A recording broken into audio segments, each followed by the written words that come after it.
जय माता। चरणं शरणं रमाम्बिगे, चरणं शरणं त्र्यम्बके. Through Mother's grace, Mrs. Blum was able to visit Shaktinagar once again before Mother's Mahasamadhi. The money for her journey came to her in a most miraculous manner. She landed in Shaktinagar filled with exuberant joy to be with Mother again.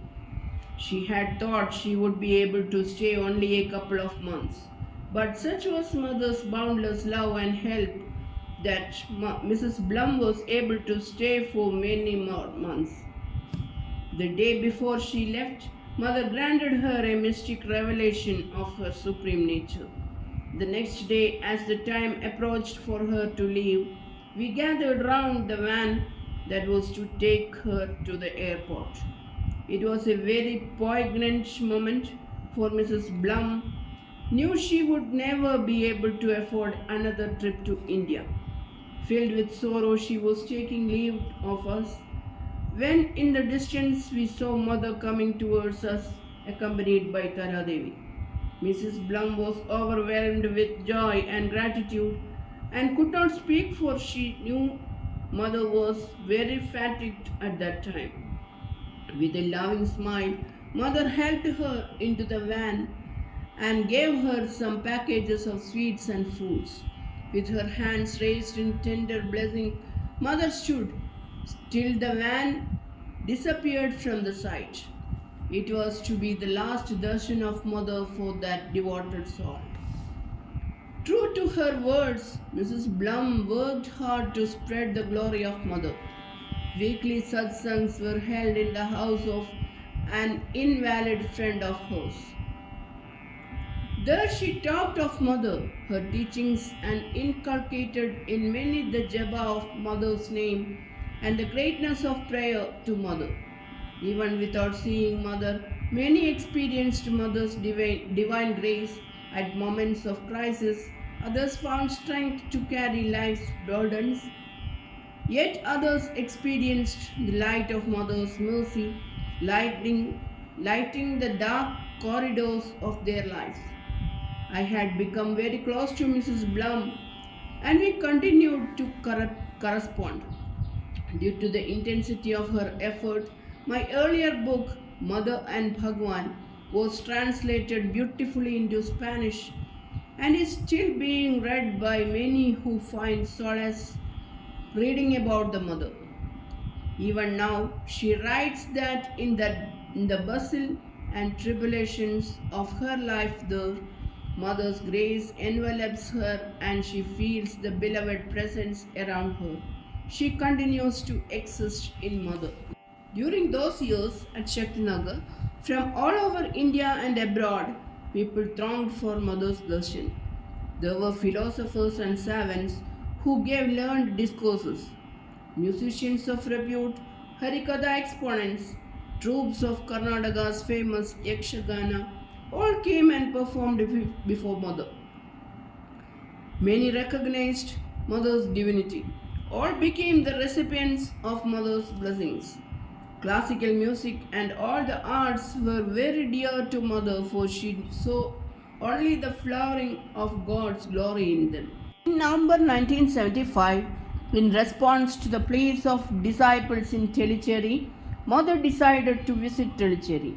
Many of the later devotees were eager to go with Mother to the holy abode in Tellicherry, the scene of Mother's Grihastha life with Bhagwan, where her arduous tapasya of 12 years had culminated in Nirvikalpa Samadhi. Since leaving Tellicherry in 1953, Mother had never been to Tellicherry. Joyous preparations were afoot for the visit. I too had planned to go, but suddenly one night I was shaken ill with symptoms of heart trouble. Dr. Pai came at once. Seeing my condition, he immediately sent for Dr. Modi, an eminent cardiologist. Dr. Modi did not think it advisable to move me, so he entrusted Dr. Surekha of the mission with my treatment. All care was taken with hourly medicine and examination, and Dr. Modi too came often. Tara Devi and Dr. Pai were there to supervise everything. They warned my children about my condition, which could become serious at any moment. I did not know it was serious, and the doctor said I looked so calm, cheerful, in spite of distressing symptoms. That was because mother's thought was with me all the time. The inmates too were praying for me. By next evening, my son Madhav and wife Saroj arrived. Divine Mother too had come to see me. Next day, Mother and a party of devotees were to leave for Tellicherry, where the program for Mother's visit was already fixed. That night, at about 12 o'clock, I suddenly awoke. I looked to the window and saw Divine Mother looking in. I called my daughter-in-law, who got up immediately and opened the door. Mother, Tara Devi and Surekha came in. Mother came near me and stood gazing silently at me. She asked Surekha what medicine I should take. Then Mother went into the side room and made some Horlicks and gave it to me with the medicines. Mother helped me tenderly to take it and in a grave, calm voice told me to sleep well. As she quietly left the room, she told my daughter-in-law not to worry. Later I learned that Mother had been in a restless bhava that night, neither sleeping nor resting. She wanted to phone Dr. Modi at one time. By then, Tara Devi realized there was something Mother wanted to do. It was nearing midnight when she told Tara Devi that she had to come to my flat.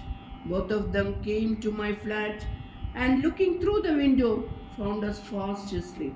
Some mystic purpose was there in her which was beyond human ken. They went to Surekha's flat nearby, woke her up, and they came to my flat again.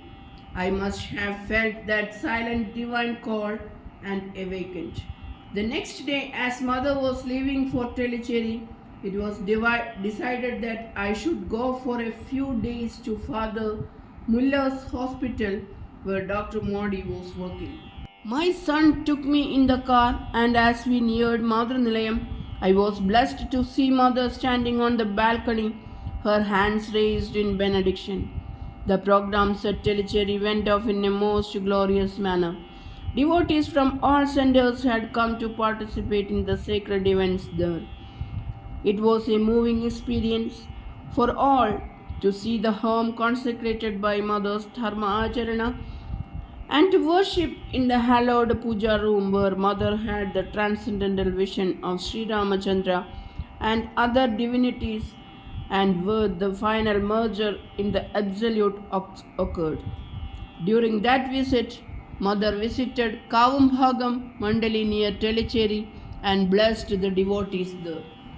My nephew T.N.K Nair had come to Tellicherry to give a talk. He was terribly worried about my condition and hastened to Mother in his anxiety. The moment Mother saw him, she smilingly said, "Do not worry about your aunt. Mother went there last night and what was needed was done." Simple words, but containing mystic undertones of her intervention. I remained in the hospital for some more days. My sister and brother-in-law came and later my daughter. I was brought back to Shaktinagar for a long convalescence. How can I ever forget the care bestowed on me by Mother and Tara Devi, Dr. Pai rushing to the town whenever medicines were needed in a hurry, Surekha coming every hour to see my condition. Such love and care were not just for particular people, but were shown to everyone who was in need of it. The vivid picture comes to mind of Mother accompanied by Tara Devi going to the flats when anyone was sick. Often Tara Devi would have a bag of fruits or something else needed by the invalid. And under Mother's guidance, the young doctor of the campus, Dr. Surekha, looked after each and everyone with loving care.